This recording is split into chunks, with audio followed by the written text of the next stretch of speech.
I am honored to share with you the story of the Murray family. Quentin Murray was just 4 years old when he was diagnosed with acute lymphoblastic leukemia. With the guidance of Dr. Loli Yu and Dr. Bob, Quentin underwent the world's first combined cord blood and placental blood transplant, the very first, using his sister Jory's placental cells. Quentin has just been cancer-free for 10 years now, thanks to the power of stem cell therapy. So please welcome Mary Webb and her beautiful children, Quentin Murray and Jory Murray.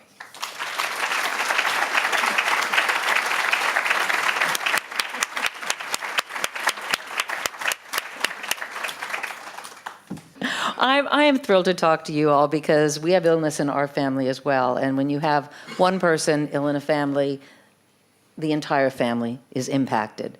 Yes. Illness is a family disease. And Mary, you're a teacher by trade, but nobody can teach you how to react to a diagnosis that tells you that your son has less than a 30% chance of surviving. When you heard that, now here's your little boy, your 4-year-old boy, how do you even begin to process that as a mom?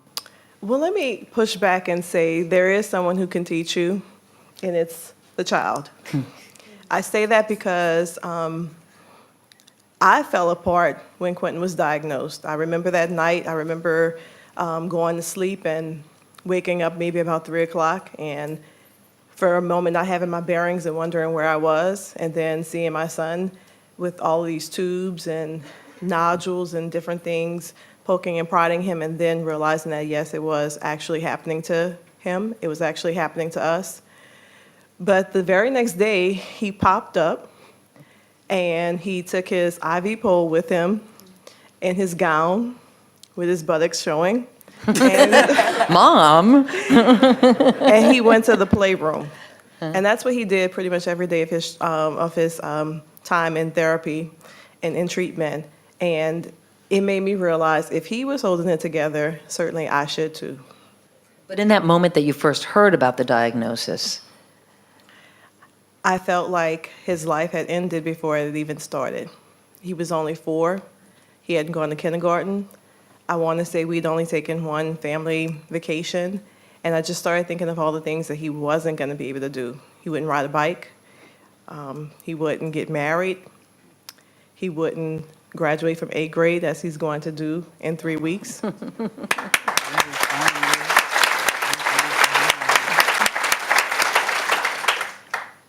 what were you told about treatment options? Treatment options, we were told we were looking at 5 to 7 years of treatment. But the next day we were approached by our social worker who asked us about participating in the clinical trial that Celgene was doing. One where I donate my daughter's stem cells after she was delivered. Hey, you were pregnant at the time. I was pregnant with at the Jory. time, and Yeah. you know the thing is, my cousin who was a pediatrician when we were living in Dallas said it was a good thing that I was pregnant, and I'm thinking that must be the craziest thing someone could tell me. But she stopped to explain on our way to the hospital, and then, like I said, the next morning they approached us about this clinical trial, and they said, you know, we'd be donating the science. I said, sure. I didn't think it would help us, but I was happy to help someone else. And she did, in the, you know, as a afterthought, kind of say, you know, well, if you needed it, if Quentin needed it, certainly he'd get it first. And we didn't think we'd need it because he went into remission 30 days after he was diagnosed. And I'm thinking, it's over. I didn't know then remission only meant you weren't cured, you just couldn't see any more of the bad cells. And then right after we got that uplifting news, we got some devastating news a week later that showed that his chromosomes, his test came back and showed that he was in the highest bracket for the disease to return.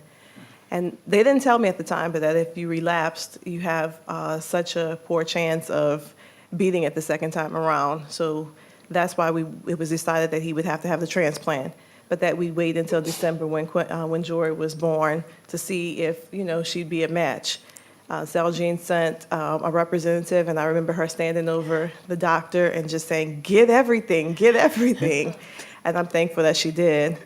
We were on the last week of our Mardi Gras break, and I was nursing Jory, and I got the phone call that she matched perfectly. I knew that she would because You just knew in your heart? I knew in my heart because of my faith in God. When they raised Jory up to me, she was Quentin's twin. And I just, Look alike. and I just couldn't imagine that I would serve a God who would send someone as beautiful as she was and who matched him and not be the match that we needed her to be. And so when I got the call, it was something I already knew was going to happen, even though it's kind of such an incredible thing to have happen. And then he had the transplant. Quentin, you had the transplant, and you're still on, pins and needles because you don't know if it's going to be successful. And it was looking at this young man and how he responded to the day-to-day treatment that kept you going. It was, but the transplant was so much more of a fragile procedure than just the chemotherapy. And, where he dragged that IV pole to the playroom when he was in treatment, transplant, he was feeble and he was weak. And that was the time I really felt like, is he going to make it? There's a picture of the two of them, and I say that they look like the number 10 next to each other because Quentin is like a string bean and she's like a butterball. And when I look at that picture, I'm just reminded of how emaciated he was and how many times I felt like he was a goner. And of all the people, there was 5 people who, including Quentin, who was transplanted at the same time. He was the last to be transplanted. He was the first to start making cells. And unfortunately, he's the only survivor of that bunch. And I know that's because of Jory's cells and because of the technology that I'm so grateful to Dr. Bob.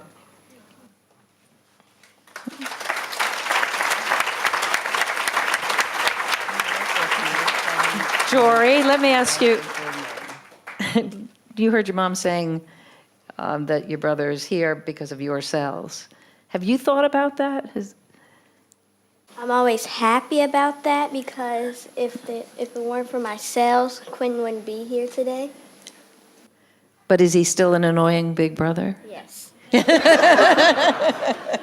an aggravating little sister. Quentin, you have been both of you have been an inspiration to your mom. It's been a tough road. Tell us from your point of view, Quentin, what do you remember about that time? You were only 4 years old at the time. Needles. Needles. What else? And needles are not a good thing. Anything that involves a needle. So how did you keep up because you're a funny guy. How did you keep up your sense of humor? Or did you? How did you keep up your sense of humor, or did you?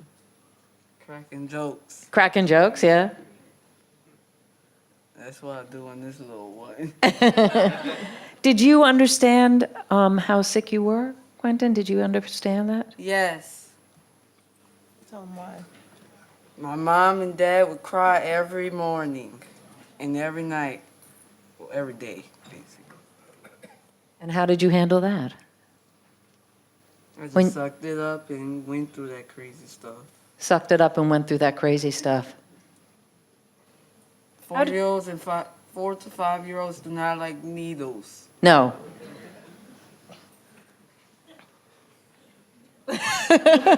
No, they do not. You know what? 64-year-olds don't either. I'm telling you, it doesn't necessarily get better. As a family, your son, as I said, a great sense of humor, and he sucked it up, which is an amazing thing for a young man to say. And to suck it up at the age of 4 or 5, to me, is incredible. Yes. Where do you think your son's strength came from, and where did your hope as a family come from? I have to say our faith in God. We have a very tight-knit family, and the day that he was diagnosed, he was supposed to be in my brother's best band that Saturday. It was a Thursday. He was diagnosed. My family was at my soon-to-be sister-in-law's bachelorette party, and they just came. They were a couple streets down from the hospital, and they came straight from the party to our hospital room, and they stayed with us pretty much through the night. And it was a party atmosphere, as much as you can be realizing that your child's going to be diagnosed with cancer, and we just. People always talk about how like our floor, our room was always something going on. We pulled together. There was not a thing that I needed that my family didn't come through for, especially being able to help me juggle with a newborn. And my mom went to the hospital every day with either myself or Quentin's dad. And really, it was just, like I said, our faith in God and our always such a tight-knit family. Yeah, I know in our family, support is everything. You should never be afraid to Yeah. ask for help. Yeah. Not that we had to. It was always offered. How did you juggle, though? I mean, just in real day-to-day terms, you're a new mom. Did you continue teaching? I did. After Quentin was able to leave the hospital, he wasn't able to leave New Orleans. We were living in Morgan City at the time, which is about 90 minutes down the road. So I am from New Orleans. My family still lives there. He stayed with my mom. I continued to work. I would leave New Orleans at 4 o'clock in the morning to get to my job, and I'd come back. I had a wonderful person who kept Jory, and then when we were done for the summer, my sister. She made a makeshift crib for Jory with a Walmart Tupperware container and pillows, and we just kind of like finished out the summer in New Orleans. But like I said, we had so much help. We had so many people. We had an incredible oncology team. We had we were blessed. So for somebody that may be finding out today, and there are going to be many people finding out today that somebody they love is ill, like your son was, what advice would you give them? What would you say to them about the road in front of them? I would tell them to trust the process. What do you mean, trust the process? What I mean is, I believed from the start that he would be well if he were supposed to be well, and he wouldn't if he wasn't. And I made a decision that whatever time we had, I would be grateful for, and I would help us to live our best lives. And I'm always asked how cancer impacted us, and obviously we have some challenges we still face, and we had major challenges we faced then. But the thing I like to take away from it is being faced with cancer, being faced with death, really gave us an awesome perspective on living. And if I had to do it all over again with the same outcome, I would. Cancer is one of the best things that happened to me, is one of the best things that happened to my family, because it's been a blessing to us, but it's helped me to understand that blessings are not just meant for ourselves when they are given to us. They are meant for us to be blessings beyond ourselves. So trust the process. What I mean is, what will be, and we have to be accepting of that. Quentin, you are now